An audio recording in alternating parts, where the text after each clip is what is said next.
Hello दोस्तों, आपका हमारे चैनल मोरल स्टोरीज पर स्वागत है। आज हम आपके लिए एक मज़ेदार कहानी लाए हैं, तो इस वीडियो को अंत तक बने रहें। आज की कहानी है 3 दरवाजों की कहानी। बहुत समय पहले की बात है। उद्धव देश के राजा जय सिंह राजा की एक बेटी थी। उस लड़की का नाम सुचीमा था। सुचीमा बहुत ही सुंदर, सुशील और बहुत ही सूरवीर लड़की थी। सुचीमा के इन सभी गुणों की चर्चा दूर दूर के घरों में होती थी। सुचीमा बड़ी हो गई तो राजा को उसके विवाह की चिंता सताने लगी। परंतु यूं तो हजारों युवक सुचीमा से विवाह करने के लिए इच्छुक थे, उनमें से राजा को कोई भी पसंद नहीं आता था। अगर कोई लड़का जयसिंह को पसंद आ जाता तो वह सुचीमा को पसंद नहीं आता था। इसी कारण से सुचीमा का विवाह करना जयसिंह के लिए एक बहुत ही बड़ी चुनौती का विषय बन गया। वह दिन रात इसी उलझन में खोए रहते। एक दिन यशोधन के गुरु महल में पधारे। राजा ने उन्हें अपनी समस्या बताई। बस इतनी सी बात के लिए दुखी हो?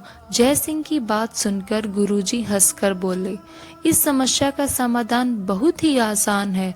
सुचीमा की शादी के लिए तुम एक स्वयंवर रचाओ और कोई भी सुचीमा को स्वयंवर द्वारा मिलेगा वह सुचीमा के लिए बिल्कुल सही होगा। स्वयंवर के लिए क्या शर्त रखूं गुरुदेव? राजा ने पूछा। गुरुदेव कुछ समय सोचने के पश्चात बोले, सभी देशों में घोषणा करवा दो कि दक्षिण दिशा में एक बहुत ही घना जंगल है। उस जंगल के बीच में से होते हुए जो रास्ता जाता है, रास्ता का अंत यह गुफा पर होता है।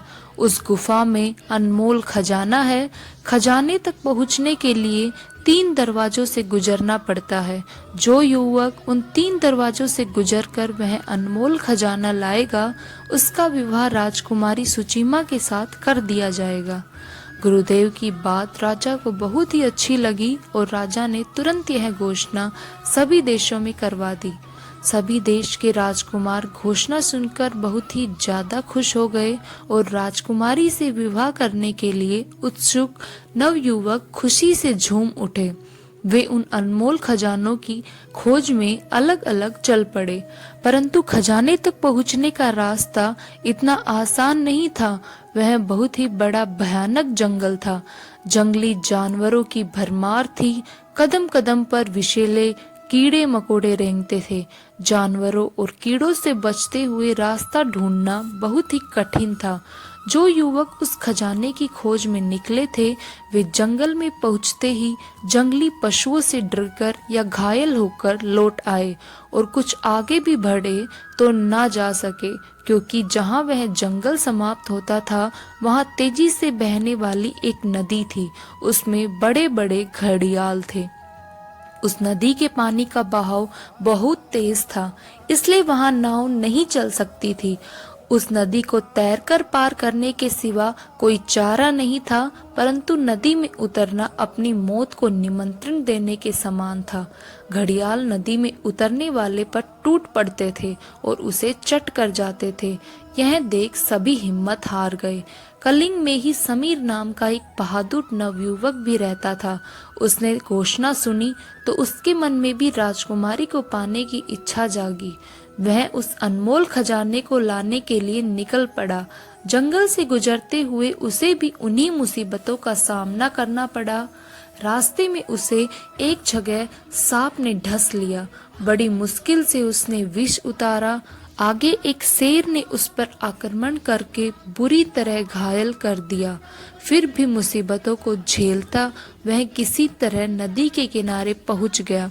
नदी के किनारे पहुंचते ही उसे नदी में कई घड़ियाल तैरते नजर आए, परंतु उसने हिम्मत दिखाई। अपनी तलवार मजबूती से थाम वह नदी में कूद गया। नदी में कूदते ही उस पर कई घड़ियालों ने हमला कर दिया। समीर अपनी तलवार से उन्हें मारने भागने लगा। वह तैरता हुआ आगे भी बढ़ता गया। उसे बहुत सारे घाव भी लगे। आखिर वह नदी के दूसरे किनारे पर पहुंच ही गया। नदी के दूसरे किनारे पर उसे एक बड़ा सा महल नजर आया। वह महल की ओर बढ़ा। महल के दरवाजे पर उसे एक तख्ती नजर आई। उस पर लिखा था, इस महल की हर चीज का मालिक मैं हूँ। मेरी अनुमति के बिना कोई भी इस महल की किसी भी चीज को छूने या उठाने का प्रयत्न न करे। वह उस पर लिखे शब्दों को पढ़ता है और महल के अंदर जाता है, तो वह महल के अंदर जाते ही उसकी आंखें खुली की खुली रह गई। महल के अंदर चारों तरफ हीरे, मोती, सोना, चांदी के ढेर लगे थे। उनकी रक्षा करने वाला वहां कोई भी नहीं था। महल के बाहर एक नाव भी थी।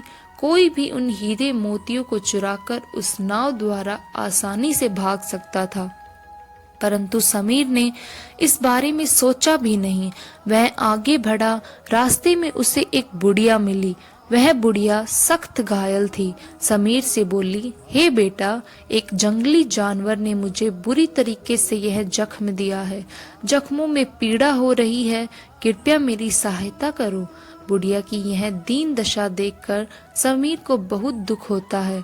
वह भूल गया कि वो वहां किस लिए आया था। उसने बुढ़िया को उठाकर उसकी झोपड़ी में ले गया, जो कि बहुत ही पास में थी। बुढ़िया को बिस्तर पर लिटाकर वह जंगल से जड़ी बूटियां जमा करने लगा, जिससे बुढ़िया का इलाज कर सके। जड़ी बूटियों से उसने मरहम बनाया और उसे बुढ़िया के गाहों पर लगाया। उससे बुढ़िया को आराम मिला। वह बुढ़िया की सेवा में लगा रहा। जब बुढ़िया अच्छी हो गई तो उसने विदा लेकर आगे चल दिया। रास्ता समाप्त होने पर सामने ही गुफा थी। उसी गुफा में वह अनमोल खजाना था। वहां समीर को वे 3 दरवाजे कहीं नजर नहीं आए, जिनमें गुजरकर खजाने तक पहुंचना था।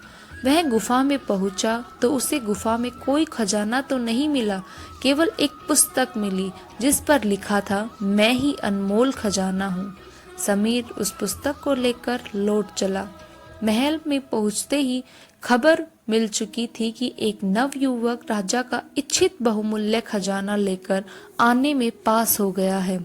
महल में उसके स्वागत की तैयारियां होने लगी। समीर महल में पहुंचा तो राजा यशोधन और राजकुमारी सुचीता ने उसका स्वागत किया। वहां गुरुदेव भी उपस्थित थे। समीर ने उस किताब को राजा के हाथों में सौंप दिया और उस पर बीती सारी बातें राजा को बता दी। यही बहुमूल्य खजाना है जय सिंह। समीर की बातों को सुनकर गुरुजी बड़े ही प्रसन्न मन से बोले, यह युवक ही सुचीमा से शादी करने के लिए सही है। परंतु गुरुदेव, जय सिंह राजा आश्चर्यजनक होकर बोले, इस युवक ने तो उन 3 दरवाजों से होकर गया ही नहीं जिसका आप सबने चर्चा किया था, तो फिर मैं कैसे यह पुस्तक बहुमूल्य खजाना हो सकता है। यह युवक उन 3 दरवाजों से गुजर चुका है राजन। यह पुस्तक ही अनमोल खजाना है। इसका नाम है जीवन। गुरुदेव ने कहा, मैं समझा नहीं गुरुदेव। यह युवक जिन 3 दरवाजों से गुजरकर इस अनमोल खजाना यानी जीवन तक पहुंचा, वे थे वीरता, ईमानदारी और दयालुता। सब गुरुदेव का मुंह देख रहे थे। गुरुदेव कहने लगे, भयानक जंगलों और घड़ियालों का मुकाबला करके यह युवक नदी के किनारे पहुंचा। ये काम उसने केवल अपनी वीरता के सहारे ही किया। फिर उसे एक महल मिला जिसमें हीरे, जवाहरात, सोना, चांदी के ढेर लगे थे।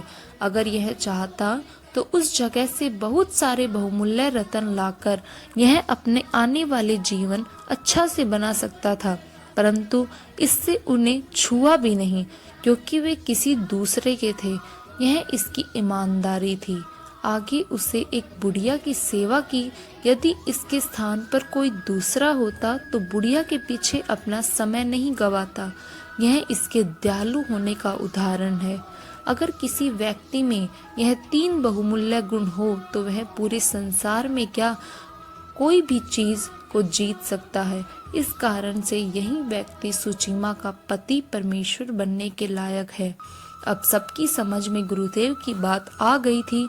राजा रानी दोनों सुचीता और समीर के विवाह की तैयारी में लग गए। तो आशा करते हैं कि दोस्तों आपको हमारी कहानी रोचक लगी होगी। इस कहानी के आपको कुछ सीखने को मिला होगा, तो हमारे चैनल को सब्सक्राइब और वीडियो को लाइक करना ना भूलें। और यह कहानी आपको कैसी लगी हमें कमेंट बॉक्स में ज़रूर बताएं। धन्यवाद।